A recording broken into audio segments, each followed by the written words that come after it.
And good afternoon, producer Susan. How are you doing today?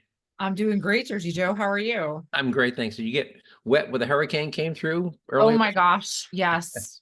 Yes. Everywhere was flooded on Friday. But you stayed dry, right? Because you live on a hill.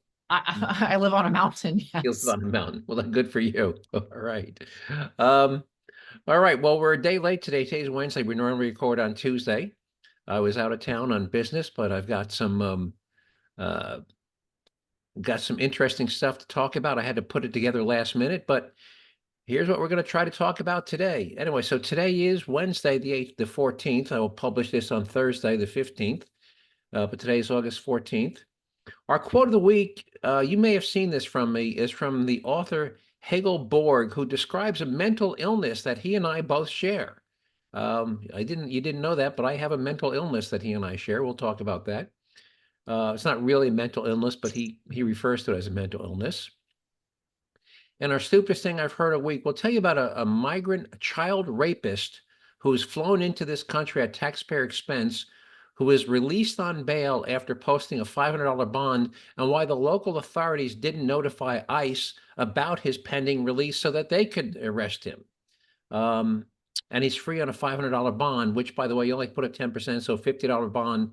So he raped a child, and for $50, he's out walking the street. We'll tell you about that. We'll tell you about some bogus claims made by Vice President candidate Tim Walz. He's made a bunch of them. And what's really stupid, he says, oh, it was just a slip of the tongue. No, we'll tell you why it wasn't just a slip of the tongue. It's a carefully calculated and long-standing lie that he's been working on for more than a decade. We'll continue our story last week about the death spiral of the city of San Francisco. Last week, we talked about how their 43 cent a kilowatt electric rates is helping to kill that. We'll tell you what other landmark restaurant in that city just announced that they are closing for good and why they're closing for good.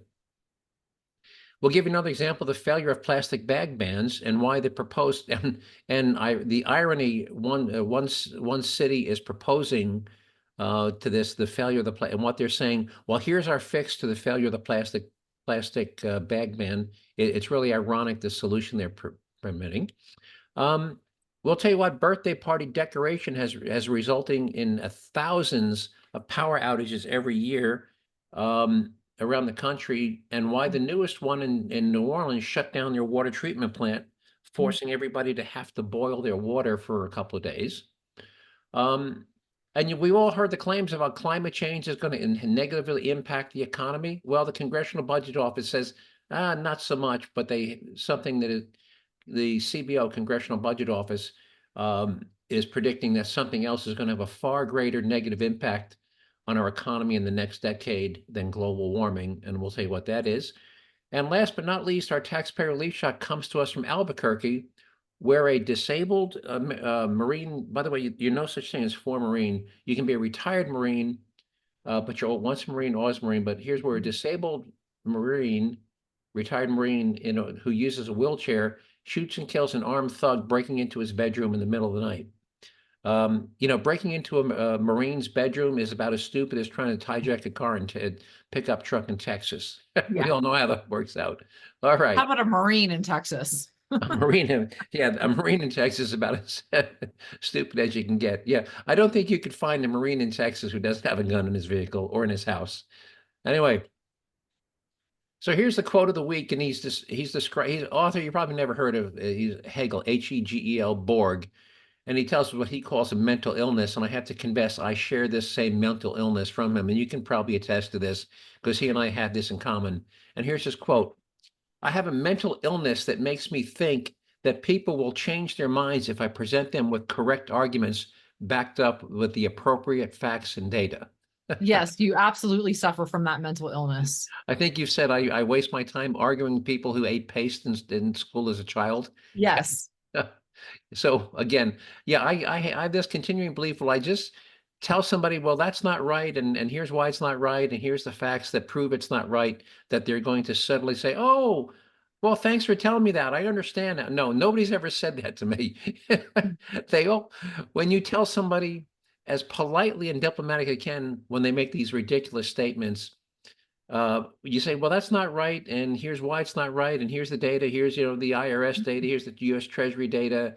Congr And all they do is respond by calling you names. So one more time, his quote, I have a mental illness that makes me think that people will change their minds if I present them with correct arguments backed up with the appropriate facts and data.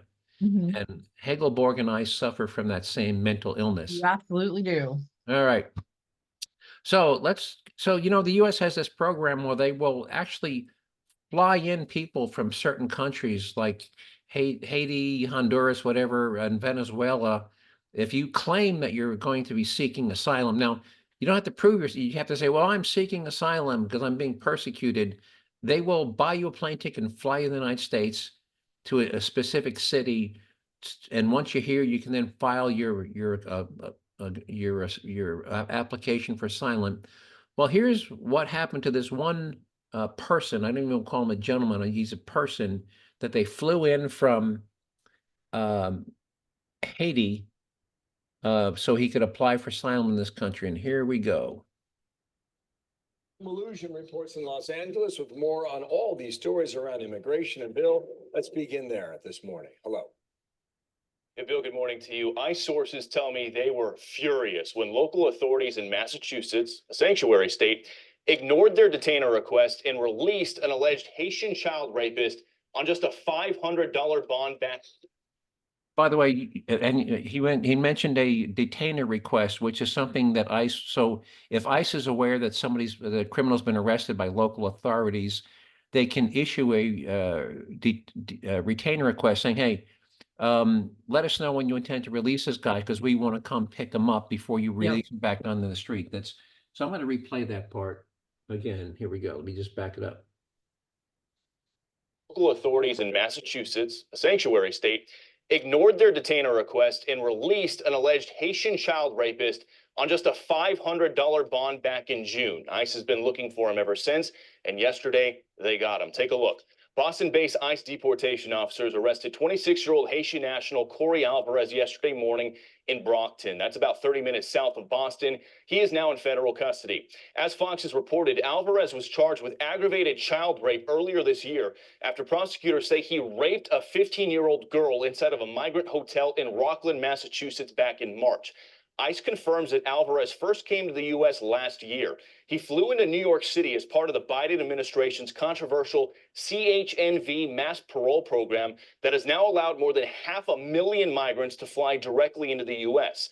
DHS has now put that program on pause after an internal audit found a significant amount of fraud in it.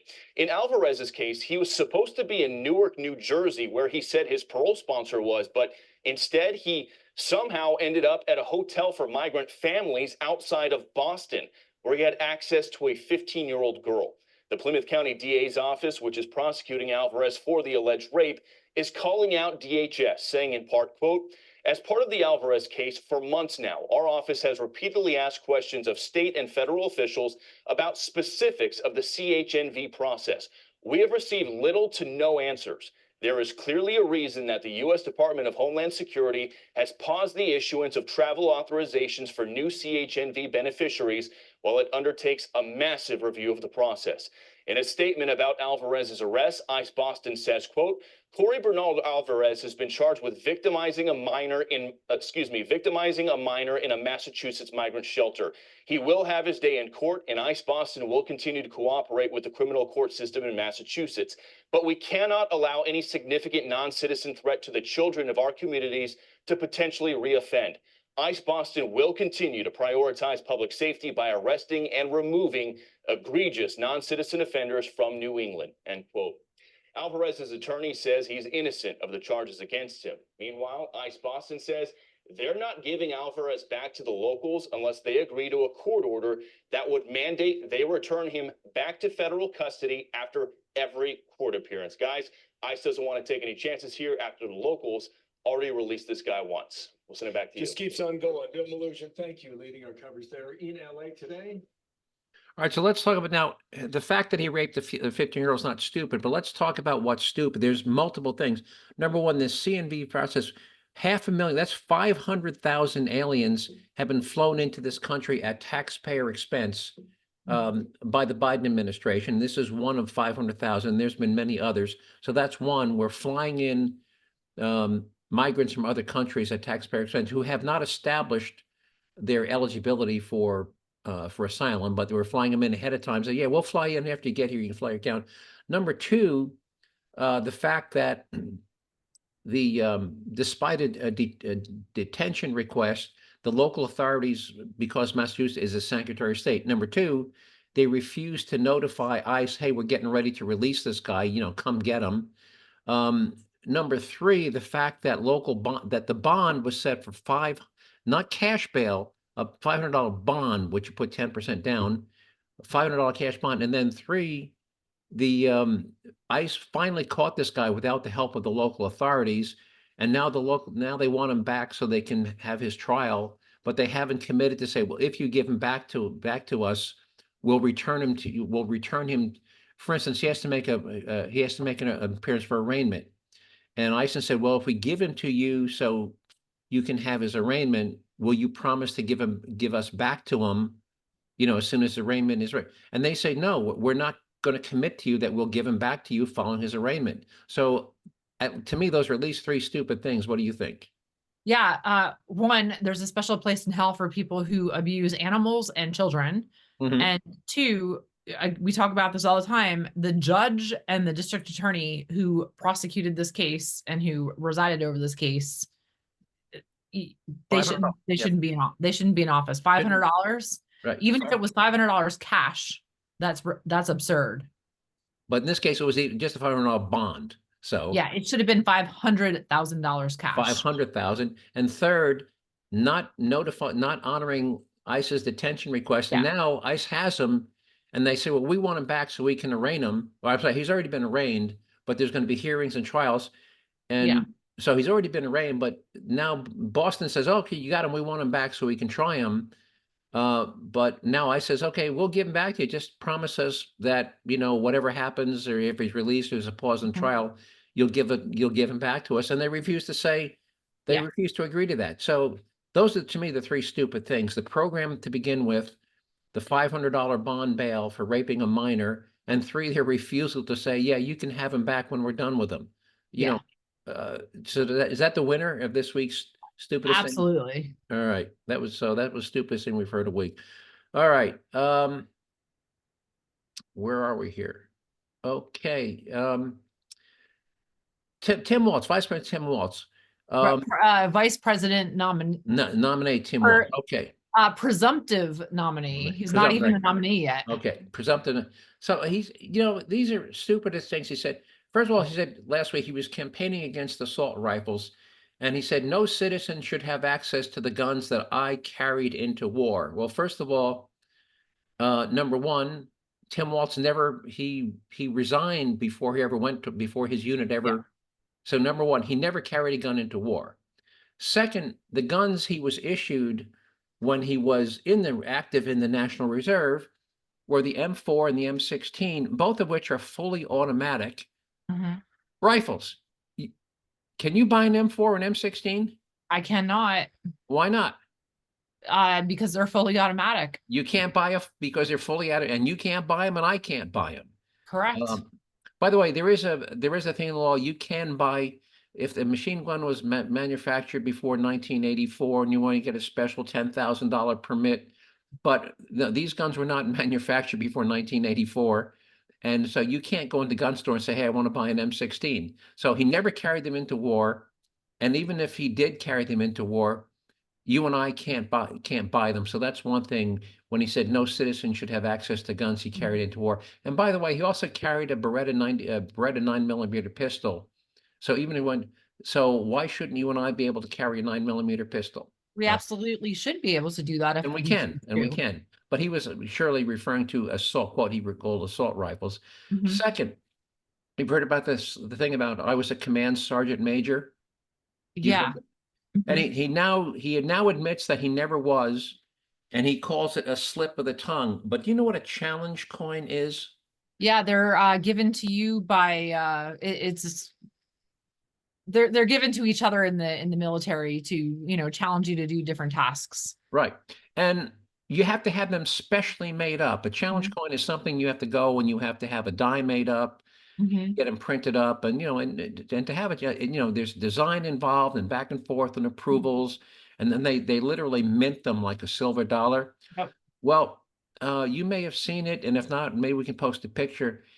Years ago, when he was in Congress, he had a challenge coin made up. He would give people. He said, "I'm going to give you this challenge coin. I'm going to challenge you to do this, whether it be to enroll in college or graduate from high school." Well, on his challenge coin, he has the emblem people in the Army have on their sleeve of their jacket to show their rank. Yeah, the stripes. They're Right, the stripes. chevrons, right. Yep. Well, on his challenge coin, the chevron on his challenge coin shows the rank of command sergeant major, which he admits that he never completed the program or got the promotion, yet he put command sergeant major chevrons on his challenge coin. So that's not a slip of the tongue, is it? I don't think you'd mess that up. No, yeah. So why did he put a command sergeant major chevron emblem on his challenge coin if he was never a command sergeant major? So again, that's saying that. So it's kind of a double lie. So number one, no, you were never command sergeant major. And then to tell us now, 10 years after you had that coin minted, that what you said last week was a slip of the tongue is complete BS, because no, it wasn't a slip of the tongue. You thought long and hard about it. You designed a coin where you knowingly had them include the emblem of a command sergeant major. So that's the BS coming from a vice president nominee. Or There was another president- thing that somebody pointed out about his service. So I believe he has like 25 years of service in the National Guard, National Reserve. Right, He never served active duty. that's correct. Never served active duty. For people who are not familiar, when you are in the reserves, in the Guard, you serve 1 weekend a month, 2 weeks a year. Correct. If you add that all up over 25 years, that is less than 1,000 days. 1,000 days, right. And by the way, and one of the reason And none of it to be active. right. And one of the reason he never got the command sergeant major, he enrolled in the program, and then a year before he was due to finish the program, which would have gotten him that rank. And by the way, would have gotten that rank with a big bump in pay. And when you retire from the military, you get your retirement pay is based upon your last, whether E6, E7 classification. When he was advised, given 6 months notice that in 6 months your unit's going to be shipping out, he put in his retirement paper, and so he cut short. He was a year shy of finishing the command sergeant major program, and he cut that short when he heard his unit was going to be shipping overseas, and he walked away from that. So again, that wasn't another spur of the moment decision. So obviously, I So guarantee he could have stayed with his unit and served overseas. right, and He chose not to. right, could have stayed. He could have finished the command sergeant major program, but he elected not to do it. All right, you want to move on to the continuing death spiral of San Francisco? Oh yeah, what's happening in there in San Francisco now? All right, so 2 weeks ago, we talked about how the city has the highest office vacancy rate in the country. And their electric bill, yeah. And last week crime is a part of it. And last week we Mhm. talked about another reason. It's because they're 43 cents a kilowatt. Their electricity cost is triple the rest of the country. And now a landmark in the city is closing. Just another, and here's, believe it or not, a landmark in San Francisco downtown is a Denny's. It was one of the oldest, and but it also had the I don't know if you call it the claim to fame of being the most expensive Denny's in the country. What you could get for $9 at any other Denny's, like in Colorado or State College, would cost you $18. But here, so the last remaining Denny's, there were several. This is the last remaining one in the Mission District, has shuttered after nearly 25 years. The 24-hour diner chain at 816 Mission Street closed on August 1st. The franchise owner, Chris Haig, told San Francisco Gate, the newspaper, as of August 12th, the Denny's sign had been painted over. We were the only store left, and we operated until the last day that we could, Haig said. The cost of doing business is tremendous. There is vandalism, and people come in and eat and walk away, and there's no one to stop them. And in California, by the way, for under $950 is just a ticket, right? Just a misdemeanor. Yeah. Misdemeanor. Haig also claimed that the dining and dashing was a big issue at dinner near the Union Square, which he said cut into restaurants' profit margins. He also pointed to a lack of conventions in San Francisco over the past few years, which the restaurant typically depended on for business. Haig used to also be the franchise owner of the Denny's location in San Francisco's Fisherman Wharf as well, which closed in 2019, and he still runs a Denny's in Tacoma, Washington. So, but you've been to San Francisco, right? Yep. Fisherman's Wharf. Yep. And what he said about the conventional businesses, the conventional in San Francisco, I've been to 2 or 3 conventions there. It used to be a huge, like Vegas. It was a great place. Mhm. It was like the Baltimore Harbor, San Francisco, great place to have a business convention. All sorts of big, but because of the vandalism and the homeless, and there's a poop map, right? Every day you can turn on your phone. There's an app that shows you where all the poop piles I did are. not know there was a poop map. There's a poop map. Yeah, San Francisco has a poop map. Somebody maintains it. They get in their car every morning, and they also have one where there's always poop and one where there's usually poop. But there's actually a poop map of San Francisco. A couple of people have, and it's updated daily, saying if you're going for a walk, here's where you're going to likely to find piles of poop. Anyway, business has stopped going to San Francisco for their annual conventions just because there's too much crime, vandalism. It was also very, very expensive. So this is just one more sign that there are now no more Denny's in San Francisco. Again, this guy closed 3. This was his 4th. So sad. It's dying. All right. And you're not just hurting these people who dine and dash, not just hurting corporate or the franchise owner, but the servers that are only making $2 an hour because they rely on tips. And I'm guessing if you dine and dash, not only did you not pay your bill, I'm guessing you also didn't leave a tip. That's a great point. I hadn't thought about that, but yeah, typically there's a special minimum. Typically, the minimum wage for people who work in tip positions is half the normal wage. Now, California has its own wage, but on the federal level, if the minimum wage is $7.25 for a person in a tip position, it's $3.65 or something like that. And typically, and I know a lot of people, including I have a niece who's used to work in a restaurant. She would make 2 to 4 times as much in tips as she did for her basic hourly wage. Oh yeah. So, and by the way, some cocktail waitresses easily make $300 a night in tips in casinos. yeah. So yeah. Well, you're a server at a nice fancy restaurant where it's a steak and appetizer and wine and all that. I mean, you're easily looking at $100 a person. Right. So a 4 top, that's 400. That's a 4 top, that's $400, and 20% of $400 is $80. Yeah. Now, she has to split some of that with the bartender, and she has to split some with the busboy. But if she's doing 6 tables at $80 a table, 6 times 80 is what, $480? Yep. Yep. So if she keeps 2/3 of that, she's still making $350 a night in tips at a nice steakhouse. All right. So let's go on to the continued failure, and this is nationwide, of the failure of plastic bags, plastic bag bans. And one state solution is, wait for it, bring back paper bags. Now think about this. Originally it was, we have to ban paper to save the trees, so you can't have paper bags anymore. You have to use plastic, right? Remember how we started this? You can't use paper because it's because we're cutting down trees, even though, by the way, 90% of those paper bags were made from recycled paper. Those brown bags, it was recycled, it was old newspaper. It wasn't virgin trees. But no. So this is the road to hell, is paved with good intentions. No, you can't use plastic bag. You can't use paper bags because we're cutting down too many trees. So now you have to use plastic bags, and now plastic bags are actually leading to an increase in plastic waste. So the old single-use plastic bags were made of recyclable plastic and almost.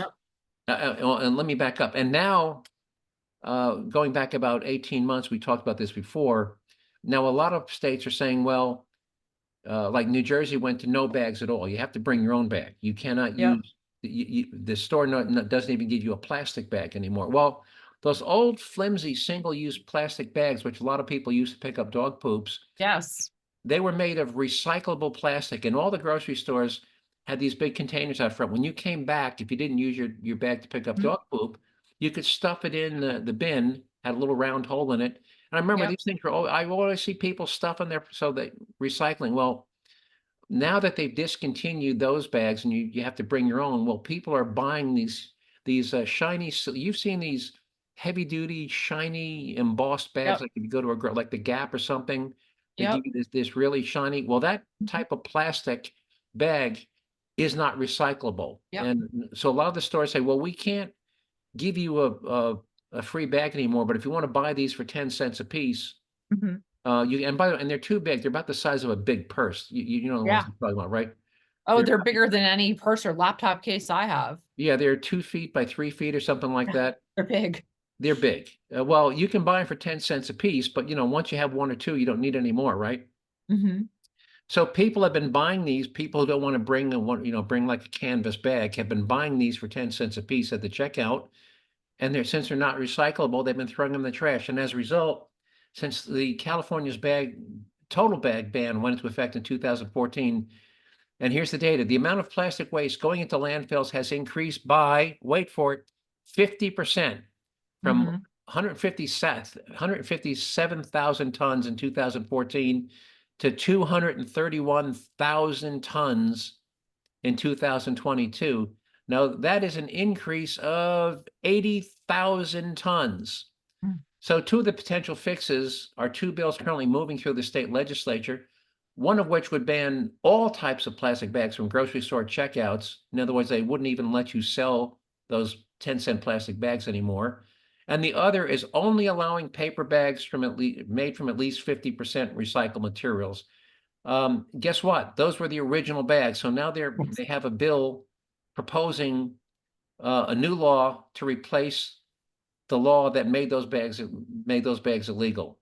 So, I mean, that was almost one of the stupidest things I ever heard. But Yeah, definitely. you've come full circle. You can't. You have to stop using paper bags. You have to use plastic. Now you can't use plastic. You have to bring your own bag, and now you can't use. You have to bring or buy your own bag, and now you can't buy the bag we told you had to buy, and we want you to go back to paper. So that's And you're familiar with like Wegmans. That's a northeastern Yep. grocery store chain. They have, like you mentioned, that at the grocery store they had the bins where you could shove in your recycled your single-use plastic bags. Right. Our Wegmans here, they have the trash barrels and also park benches that's what that stuff is made from. It's made from those recycled plastic bags, and it says it's embossed right on this bench made from your recycled plastic bags, or this trash can made from recycled plastic bags. Yep. It's very similar to like that Trex decking. The Trex decking is made from, they were very proud of the fact that their Trex decking is made from, which by the way saves trees, because Trex decking is made from recycled plastic. Recycled plastic. Wood. Yeah. Right. So that's so that gets back to what we talk about, the law of unintended consequences. Well, that's the law of unintended consequences. You ban paper, go to plastic, then you ban plastic, and people start using plastic that isn't recyclable. And now the plastic going into landfill increases, and now you want to go back to paper, which is where you started. So what they say, half the problems in life are caused by government trying to fix problems. Well, yeah, and the person I used to work with who was in charge of recycling always said to me how you could tell if a bag is recyclable. An easy way for the average person, that if you can stick your finger in the bag and stretch it, like the produce bags or those single-use bags, if you can stick your finger and stretch it, it's recyclable. Yep. Which you can do with those single-use and produce bags. But those other shopping bags that are not recyclable, you can't stick your finger. If you try to stick your finger through it, you're probably just going to poke a hole right through it. Right. Exactly. Yeah. So the little brown ones that, that are paper thin, or the ones you put your broccoli in, those are recyclable. All right. All right. So guess what? Party decoration shut down the New Orleans water treatment plant last week. Made everybody start to boil their water. You want to take a guess? I'm going to say balloons. A Mylar balloon, which of course is metallic. It hit some power lines, high voltage power lines near the water treatment plant. Actually happens quite a bit. It actually happens. I'm reading this, and it wasn't a freak occurrence. In one see, St. Louis, blah, blah, blah, where was this? Nationwide, there were 582 balloon-related outages impacting 800,000 customers last year. Yep. Average outage was 104 minutes. So can you imagine last year alone, there were 580 Just from balloons. And Just- and there's a helium shortage. right. I So mean, helium balloons, they're bad for the wildlife, they're bad for the environment, they're bad for the electrical lines. They should just be outlawed, period. yeah, so and if you do buy a Mylar balloon, let the air out of it and put it in the trash. It is just not something you want to do because you can, and a power outage can be serious. I mean, what if it happens Yeah. to a hospital in the middle of a surgery? So, Well, I would hope they were on a backup generator. you hope so, but still, I mean, it's shutting down a water treatment plant, making the water unsafe. So, Yeah. Mylar balloons are not a good thing to let fly in the air. All right, Or any balloon for that matter. any balloon for that matter. They're bad. I mean, animals eat them and they cause all sorts of problems. They do. Wow. All right. Now, we've all heard the horror stories about, climate change is going to impact the economy. It's going to drive up prices and blah, blah, blah. Well, guess what? We all know what the Congressional Budget Office is. It's nonpartisan, right? It's congressional budgets, and they do all these economic. Well, the Congressional Budget Office is putting out some stark figures on the scope of an even bigger danger than climate change. The CBO said Friday that the projected federal debt growth would reduce the economy by 3.2%. In 30 years, and climate change would only sap it by 1%, as measured as a percent of gross domestic product. The CBO released the data in response to a question from Senator Charles Grassley of Iowa, the top Republican. Mr. Grassley labeled the climate change a serious issue, but said it was odd the Democratic-led panel was putting so much issue on climate change and not on the national debt. Think about that. The national debt is going to have a 3 times the impact on the U.S. economy than climate change.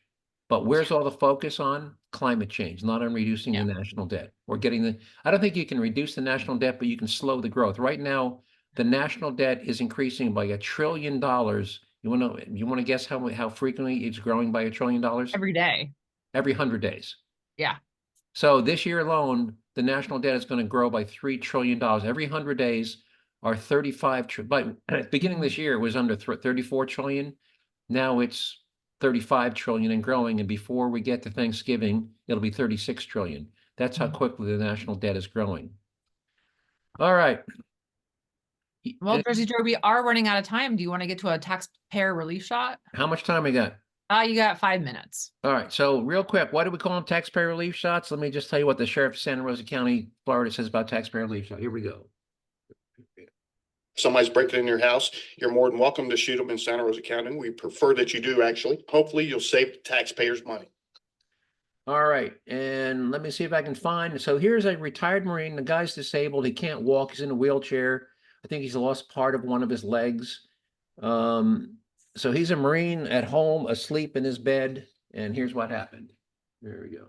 This absolutely sounds like a true nightmare. You're in bed, you see a shadow, and it starts to kind of come through your window in the middle of the night. Yeah, but that actually happened to a disabled Vietnam veteran living in the International District. However, he was prepared. Cassie Foote joins us now. So Cassie, walk us through exactly what happened here. Well, Danny Ricketts tells us the sound of his bedroom window sliding open woke him up early Monday morning, and then all he saw was a shadow with a knife. Police were called to his apartment near San Mateo and Zuni, and they found a man with a gunshot wound in the street. He died at the hospital. Ricketts was a Marine in the Vietnam War. He's also an amputee and relies on a wheelchair to get around.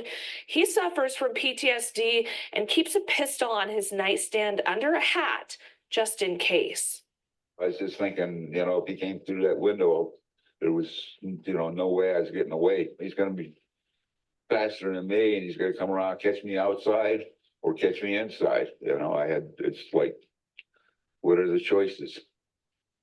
Ricketts says after he fired the round, he hoped he hadn't hurt anybody.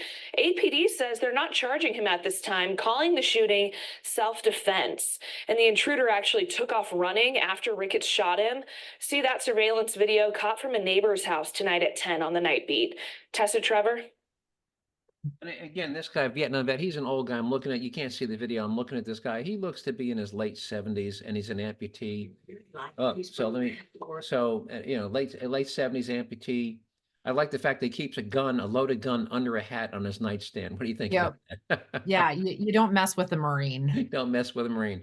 All right. Well, I know we're running out of time. Anything you want to add for? I did hear while you were out of town, I did hear that there's a bill on the floor of New Jersey's government about, we talked about this before, banning gas-powered leaf blowers and other garden equipment. And I'm curious to see how that unfolds. Yeah, I know some counties have already passed it. So I guess they're Yeah, well, it's on the state. It's heading to the state level right now. All right.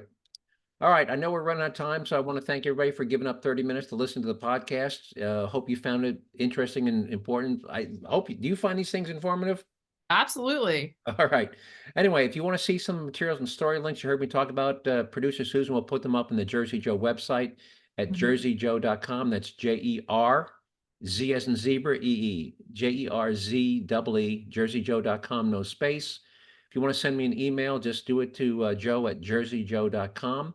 And if so, again, if you have a question, comment, or suggested show topic, just email me at joe@jerzeejoe.com. And other than that, the producer Susan, I'll see you next week. Yeah, go enjoy this gorgeous weather we got going on here. I will. You too. Take care. Bye-bye.